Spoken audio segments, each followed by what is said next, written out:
Hey friends, welcome to 1 Minute with Monet, a podcast where we help busy adults live life with balance and harmony 1 minute at a time. Before we get into our discussion, let's listen in to our quick tip for the week. On today's 1 Minute with Monet, we're going to be discussing how do you create a vision that you can be held accountable for. Last week, I spent some time to lay out my entire year on a big ass calendar. I started by thinking about all of the big things that I have planned, the things I want to accomplish. And then I started thinking about the things that are non-negotiable in my life, the static things that are on my calendar, the things that we typically do every year, all the time, that are pretty standard for my life. The last thing I thought about is how I want to show up in the world. And with that, who do I need to meet with, people I need to see or connect with, places that I need to go, whether it's travel or a conference or a class, in order to foster who I want to be and how I want to show up in the world. This is really important to plan your year visually because it helps you visualize what you want to accomplish. It gives you a measure of time, and then it offers a little bit of accountability. So once I laid out everything in my life, so from my children's calendar, my date nights, family trips, conferences, of course, my solo vacation, I laid it all out, and it helped me to set my priorities for the year. They align with the questions that I mentioned earlier that I answered. So answering the questions and providing the visual are important because then when things come up throughout the year, you can decide whether you want to pivot or if you're going to stay your course. But at least you have the foundation laid by having your vision out and being able to see a visual representation of what that vision is and what you want to accomplish. So writing your vision helps you to put some intention in your year. So in the comments, let me know how you plan to spend your year. What's your vision? How are you going to bring it to life by creating a visualization of it? And we'll go from there. Let's get into a little bit more discussion on how you can create a vision and a goal for your year that you can be held accountable for. In front of me, I have a glass jar full of tennis balls, a small bowl of smaller balls, and then a large vase full of sand. Now, this jar with the tennis balls in it kind of represents the time that you have for the year. And the tennis balls inside the vase represent the big goals, the things that are your main priority in your life, the things that are most important. Now, if we started to fill our vase with sand first, you can see that we don't have much room for anything else because the sand represents the little things.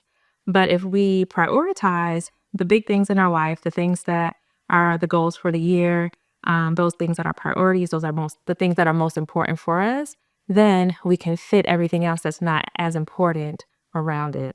So I'm going to put these smaller balls inside the vase with the tennis balls, and you can kind of see how it fits around some of the tennis balls. Are a little big, so there's not much space to go kind of all the way to the bottom, but you can see that there is space around the tennis balls where these smaller priorities that are still likely important, but maybe not as important as the bigger things in your life. And then we'll take the sand and fill in the rest. And so as you can see, the smaller priorities, the things that may not be as important, is fitting around everything else that are the things that are most important in your life. And that is how you should do your goal setting. And once you go through the year, think about the things that are most important to you, the things that are priority in your life.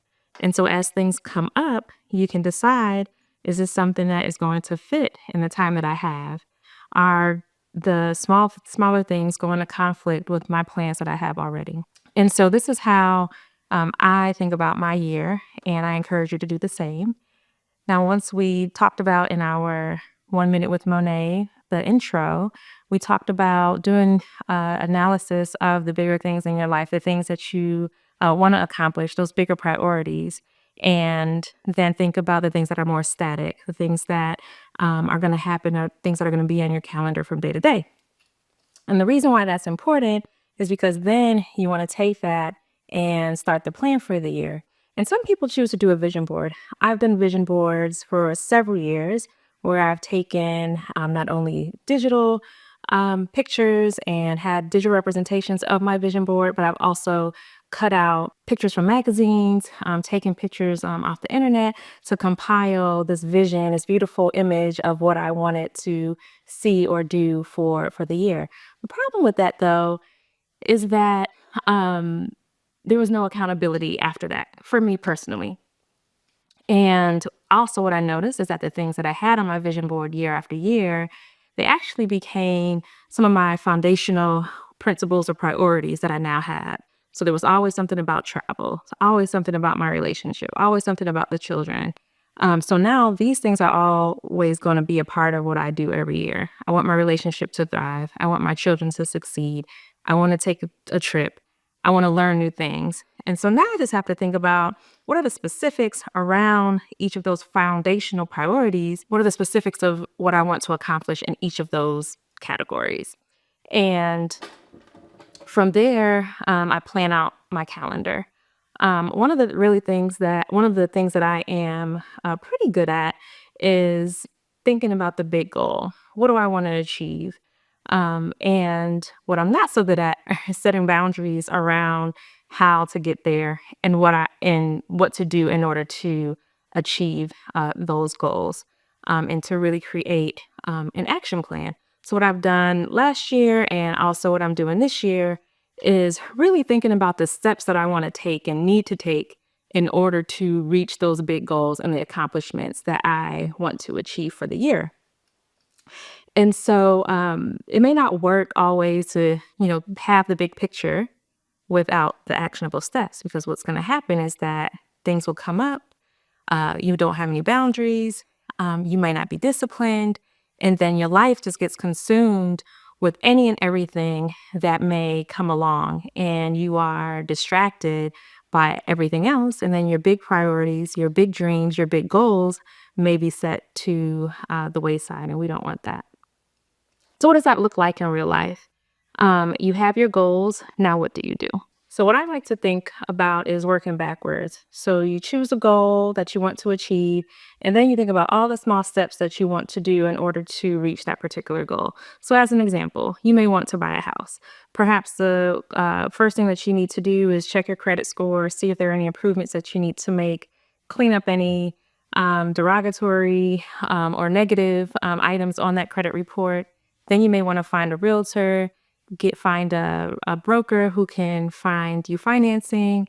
So there's all these small steps. Then you may want to look for a house, think about your budget. So all the small steps that will lead you to your ultimate goal are things that you need to think about and to plan.